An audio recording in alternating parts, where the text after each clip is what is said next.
নমস্কার বন্ধুরা, অন্নপূর্ণা কিচেন কুকে আপনাদের স্বাগতম। আপনাদের জন্য নিয়ে এসেছে আজকে খুব সাধারণ ঘরোয়া একটা রান্না, বিল পুঁটি দিয়ে সজনের ডাঁটার একটা তরকারি। মাছগুলো আমরা শক্ত করে ভেজে নেব। এবার মাছগুলো আমরা তুলে নেব। প্রথমে আমি কড়াইতে সাদা তেল দিয়ে দেব। সাদা তেলের ভিতর জিরাগুলো দিয়ে দেব।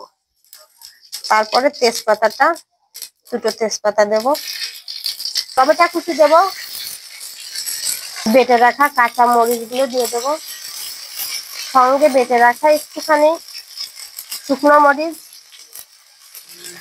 আর এখানে বেটে রাখা জিরা আর ধনে দিয়ে একসঙ্গে কষিয়ে মতো নুনটা দিয়ে নেব, পরিমাণ মতো হলুদটা দিয়ে নেব। এবার আমি কষানো মশলার ভিতর আলুগুলো দিয়ে দেব।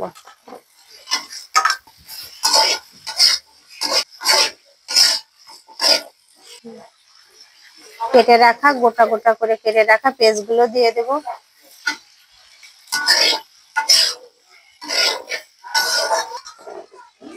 এখন আমি সজনের ডাঁটাগুলো দিয়ে দেব। এবার আমি এগুলো কষিয়ে নেব।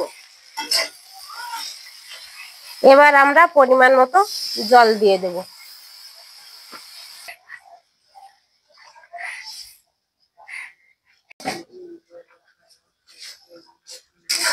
করে রাখা মাছগুলো তরকারির ভিতর দিয়ে দেব। এবার একটু নাড়িয়ে দেব। তরকারিতে স্বাদের জন্য আমি একটা পাকা টমেটো ছড়িয়ে দিলাম। টমেটোটা দিয়ে দিলাম। তরকারিটা এখন আমি নামিয়ে নেব। আমার সাধারণ ঘরোয়া রান্নাটি আপনাদের কেমন লেগেছে জানাতে অবশ্যই চ্যানেলটি সাবস্ক্রাইব, কমেন্ট ও শেয়ার করবেন।